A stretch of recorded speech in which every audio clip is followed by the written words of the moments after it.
Hola, mi nombre es Paulina Mercedes y en esta ocasión les voy a hablar sobre el contrato social, una de las ideas más importantes dentro de la filosofía moral y también política. Según James Reacher, el contrato social nos ayuda a entender por qué asignamos vivir bajo ciertas reglas y por qué creemos que factores como la justicia, la cooperación y el respeto son tan necesarios para convivir. En palabras simples, podemos definir el contrato social como un acuerdo entre las personas y el Estado para vivir en paz con derechos y también deberes que deben cumplirse.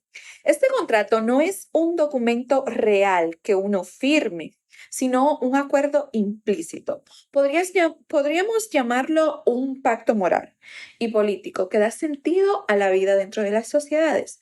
Gracias a este acuerdo dejamos atrás factores como el miedo y el caos para crear una comunidad donde todos podamos desarrollarnos y vivir con dignidad. Podemos definir de manera sencilla a este contrato como un pacto de cooperación entre los individuos, el Estado y los otros, en el que todos aceptamos seguir ciertas normas para que la convivencia sea posible, en lugar de actuar cada quien por su cuenta. Este contrato busca que pensemos en el bienestar colectivo y a su vez en el bienestar individual. Da un espacio donde estos dos conceptos pueden convivir. Esta idea, sin embargo, no es nueva. Tiene sus raíces en los grandes pensadores del siglo XVII y XVIII. Algunos fueron Thomas Hobbes, John Locke y Jean-Jacques Rousseau. Cada uno de ellos aportó una visión distinta, pero todos coincidían en el mismo punto, que sin un acuerdo común, la vida humana sería caótica e insegura. Empezaremos hablando de un concepto muy esencial para entender este contrato y es el estado de naturaleza. Ellos hablaban de algo llamado estado natural o de naturaleza. Bueno, para entendernos, imaginemos una situación donde no existen leyes, ni policía, ni gobierno. Cada persona tendría que defenderse sola, ¿verdad? Decidir por sí misma qué está bien o mal y luchar por su supervivencia. Para Thomas Hope, este estado natural sería terrible. Decía que allí no habría justicia ni moral y que la vida sería solitaria, pobre, desagradable, brutal y corta. Por eso, las personas, buscando un sentido de seguridad, deciden formar un pacto, crear un Estado, primeramente, fuerte y que imponga órdenes y que haga cumplir leyes que permitan la convivencia en paz. Hobbes creía que la autoridad del gobierno era necesaria para evitar que nos volvamos un caos, que vivamos en ese estado natural de los seres humanos.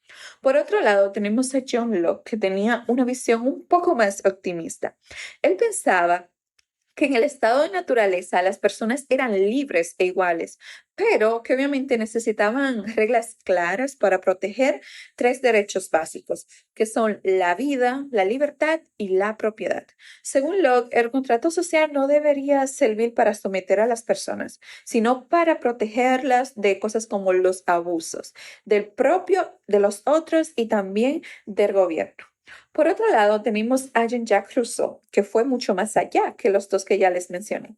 Él decía que el contrato social debía basarse en la voluntad general, es decir, en lo que beneficia a todos, no solo a unos pocos poderosos.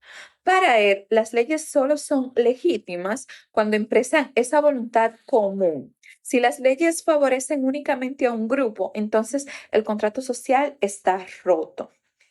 Otro concepto que debemos entender son que algunas leyes que deberían entrar a ese contrato deben ser justas y obviamente de beneficio común.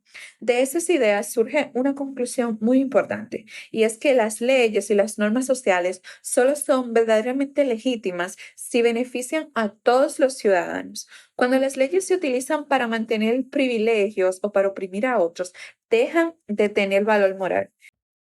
Saludos, mi nombre es Stephanie.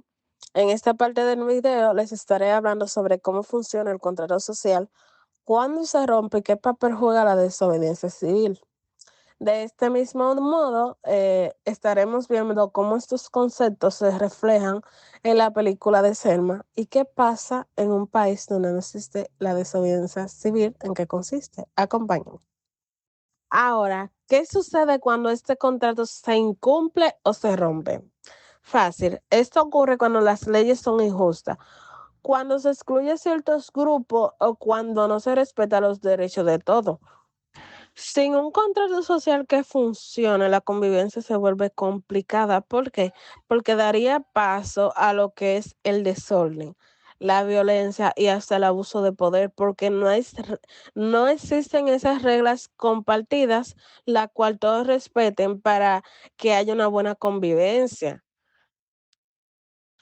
La película de Selma es un claro ejemplo sobre lo dicho, porque allí vemos cómo el contrato social estaba roto, donde la población negra no tenía acceso al voto, ni a la igualdad de derechos, y las leyes de la época, eso que lo tenían que proteger a todos los ciudadanos, a ellos lo excluía porque no los protegía, lo cual esto generaba como un sistema profundamente injusto.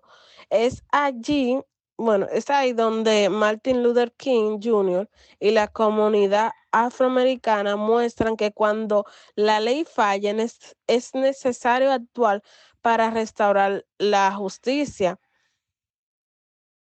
En este punto entra un concepto fundamental, el cual es la desobediencia civil, que consiste cuando las personas deciden no seguir esas leyes que están siendo injustas para ellos, pero lo hacen de una manera pacífica y consciente. No se trata de romper reglas simplemente por rebeldía, sino buscar que la sociedad cambie y sea más justa para ellos. Un claro ejemplo que podemos ver son los movimientos como las marchas de Serma, que muestran que este tipo de acción puede proteger derechos, defender la desigualdad y mostrar que la verdadera justicia va más allá de lo que dice la ley o del abuso de poder. Pensemos en un país donde no existe la desobediencia civil, donde, aunque existan leyes, sean injustas para el pueblo, pero el pueblo no podría cuestionarlas, ni siquiera podría tratar de cambiarlo o buscar las formas. Todo parecería ordenado, pero en realidad la injusticia se perpetúa de manera que seguiría ocurriendo una y otra vez. Los derechos de las personas se violan y la sociedad no tendría forma de mejorar. Mencionemos Haití, un país liderado por pandillas, donde los grupos armados y las pandillas toman decisiones por la fuerza, imponiendo injusticia y violencia. Allí las personas no tienen la forma de expresar su desacuerdo de una manera segura, y la desigualdad y el miedo se mantienen como parte de la vida diaria. Es por eso que la desobediencia civil o pacífica es tan importante. Es un mecanismo ético que permite cuestionar lo injusto, equilibrar la ley con la moral y proteger los derechos de todos, evitando que la injusticia se mantenga de manera constante y que el abuso de poder mantenga al pueblo ahogado en su silencio.